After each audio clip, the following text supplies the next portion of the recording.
جمال الوجود بذكر الإله وتصفو الحياة بنور هداه.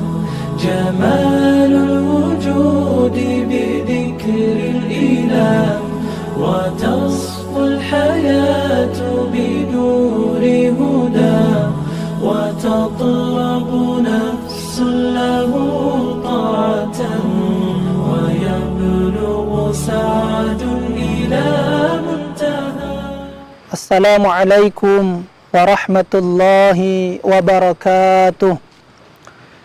بسم الله وبالله ومن الله وإلى الله وعلى الله وفي الله لا حول ولا قوة إلا بالله العلي العظيم.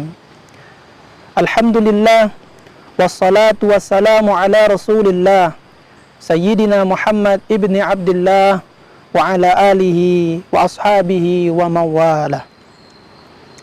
Bersyukur kita kepada Allah, Zat wajibul wujud, yang awalnya tiada berpermulaan, yang akhirnya tiada berkesudahan.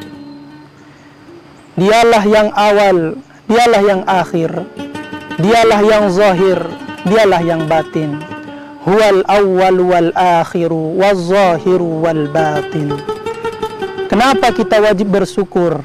Karena Dia telah mengadakan kita ketika kita tiada dahulunya.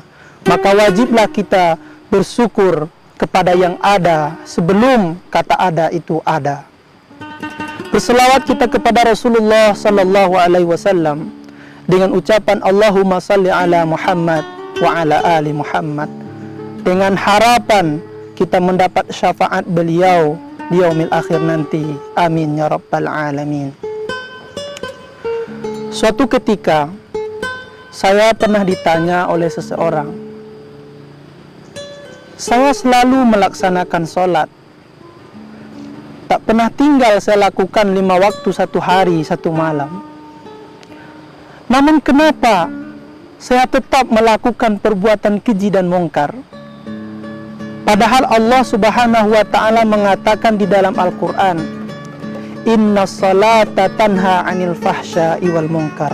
Sesungguhnya salat itu mencegah perbuatan keji dan mungkar.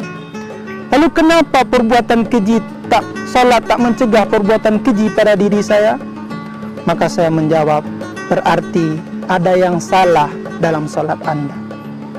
Maka kesempatan ini kita akan membahas memaknai hakikat salat dalam kehidupan sehari-hari. Dalam salat Allah ada menyuruh kita atharis sujud, yaitu bekas dari sujud kita itu. Namun ulama tasawuf lebih meluaskan lagi. Dalam salat tidak hanya atharis sujud yang diminta, namun harus ada juga atharul qiyam, atharul takbir, dan athar-athar yang lain yang harus kita praktekkan dalam kehidupan sehari-hari.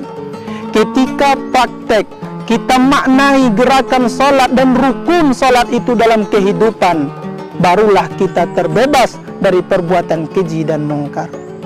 Mari kita lihat yang pertama, atharul qiyam, bekas dari berdirinya kita salat. Apa maknanya dalam kehidupan sehari kita? Berdiri, tegak dan tegar kita dalam salat. Apa maknanya dalam kehidupan? Bisa kita maknakan seperti ini. Berdiri dan tegak kita dalam menjalankan syariat Allah dan meninggalkan semua yang dilarang oleh Allah subhanahu wa ta'ala. Kadang timbul dalam hati kita ada rasa enggan untuk melaksanakan perintah Allah dan sangat termotivasi untuk mengerjakan apa yang dilarang oleh Allah. Disinilah kita harus mengimplementasikan berdiri dalam salat itu tegak dan tegar dalam menjalankan perintah Allah dan meninggalkan yang dilarang oleh Allah subhanahu wa ta'ala. Yang kedua, dalam salat kita mengucapkan kalimat Allahu Akbar. Allahu Akbar. Allah yang maha besar. Tidak ada yang besar lagi kecuali Allah Subhanahu wa ta'ala. Namun dalam kehidupan kita masih merasa mengeluh dengan keadaan yang kita hadapi. Masih minta tolong kepada selain Allah. Masih takut kepada atasan ketika kita dipecat. Ini bukanlah implementasi dari Allahu Akbar. Ketika Allahu Akbar telah terucap, tidak ada lagi yang besar kecuali Allah. Takut kita kepada yang lebih tinggi jabatannya pada kita, Allahu Akbar. Takut ketika tidak memiliki harta untuk menghidupi kehidupan, Allahu Akbar. Allah lah yang memberikan semua itu kepada kita. Selanjutnya kita lihat dari asar sujud itu sendiri.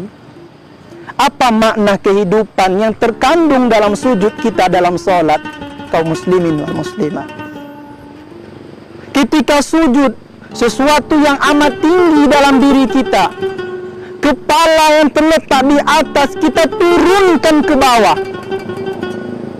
Apa maknanya? Tidak ada hidup kita ini kecuali atas semua pertolongan Allah. Bentuk penghambaan kita kepada Allah Subhanahu wa ta'ala.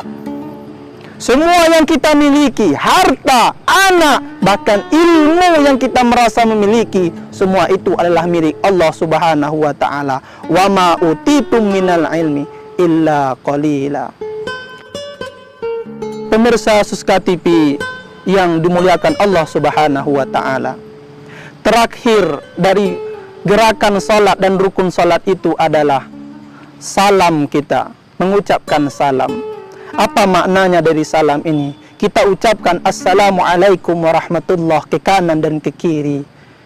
Dapat kita simpulkan di sini kaum muslimin wal muslimat.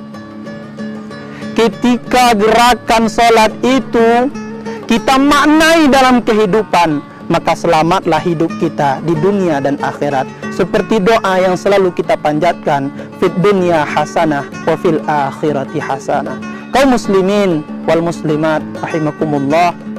Adapun kesimpulannya adalah yang pertama, mari kita maknai setiap gerakan solat yang kita lakukan di dalam solat 5 waktu kita dalam kehidupan kita sehari-hari.